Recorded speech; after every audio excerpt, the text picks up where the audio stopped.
First up in the ReDonkulous, we got Ozzy again. And Ozzy again was going off at the mouth again like he always does when recently asked about being fired. He said, quote, "I'm not going to quit.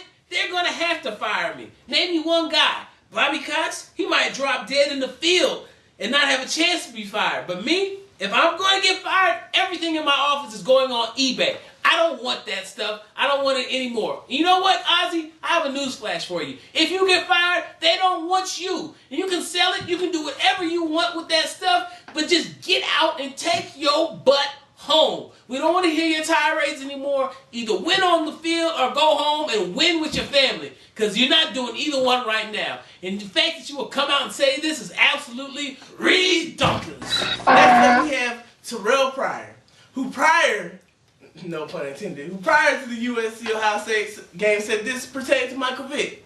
"Not everybody is a perfect person in this world. I mean, everyone does ...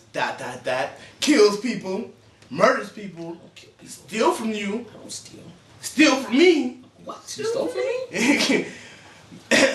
Steal from me. I just feel people need to give him a chance. I always looked up to Michael Vick, and I always will. Because I think he is one of the best quarterbacks to me. I just love Mike Vick. Ladies and gentlemen, this is why Ohio State will never be successful against top-flight talent. Because you have a quarterback who clearly doesn't know how to make decisions and plays a position that is predicated on making great decisions. This is why Ohio State will continue to be in the cellar, will continue to be an embarrassment of the Big Ten Conference, and will never climb out of the doldrums of their existence in which they now reside in.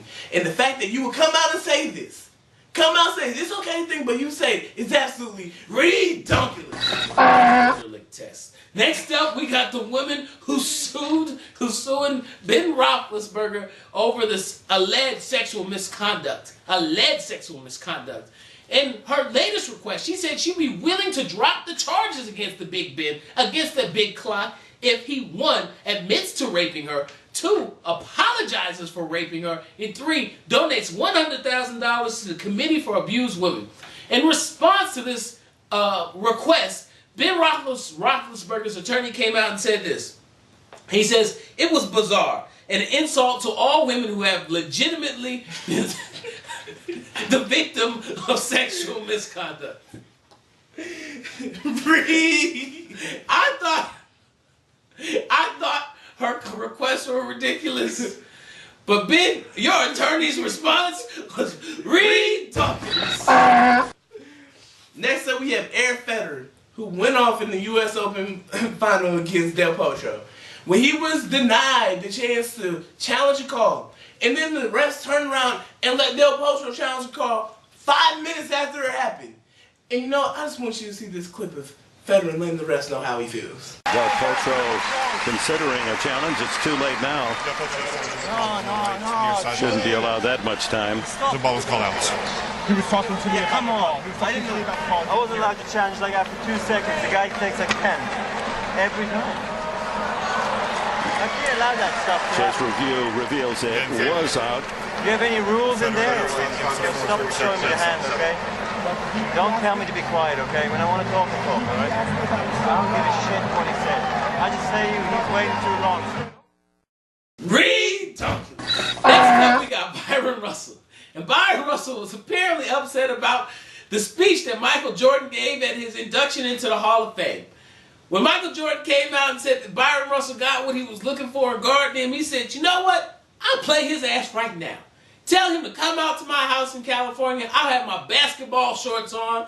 We can get Mark Jackson to call the game and Mitch Richmond to officiate, and we can put it all on TV and see if Michael still got his game." First off, I don't want to see any of you two, either one of you two geriatric club members of the AARP out there playing basketball. Both of you guys need to go to your respective corners, one that has a considerably much more cash in it, and sit there and chill and be quiet.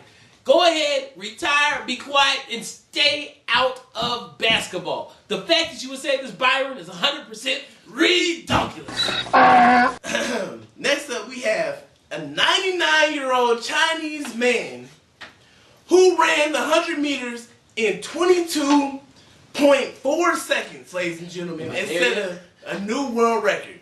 I just want you to see the tape. 95-year-old Kozu Haraguchi broke a world record for his age group. He ran 100 meters in 22.4 seconds. Is that incredible? Look at him. He knocks nearly 2 seconds off the old world record and said he just kept saying to himself, don't fall down. Yeah. The fact that this man even made it the 100 meters, because he looked like he was about to die the whole way, is absolutely ridiculous. Bust out the Usain Bolt stance at the end. Next up, we got O.J. Simpson. And O.J. still can't stay out of legal trouble, even though this brother is in jail. The man that he allegedly robbed in that kidnapping case in Las Vegas is suing him because he says he suffered emotional and physical damages stemming from the robbery. Ever since he was robbed at gunpoint by O.J., he has suffered from 3 heart attacks. And the fact that he's had these heart attacks is causing him to sue O.J. for damages to his spirit and his soul. Where do you find dirtbags like this? I mean, seriously, O.J., do you have to find the seediest place on the face of the earth, like between Roseanne Barr's butt cheeks, to find these individuals that you've been kicking it with? But the fact that you had friends like this is why you're in jail right now. And the fact that you're still getting sued is ReDonkulous. Next up, we have South African sprinter Caster Semenya. Well, apparently, Miss Semenya is a hermaphrodite. Yes, ladies and gentlemen, she was born with 2. With both organs, she could have went either way. That's why it has a triangular torso, broad shoulders, and a voice deeper than mine. And the fact that this has happened, and this whatever you want to call it, has been embarrassed like this in the public eye is absolutely ReDonkulous. Finally, in the ReDonkulous, we have Cavman, the not-so-proud mascot of the Virginia Cavaliers. And to say that the Cavaliers have had problems on the football field as of late is a great understatement, considering they just recently lost to William and Mary. But not only did they lose to William and Mary, but their mascot got bucked off the horse. Just take a look.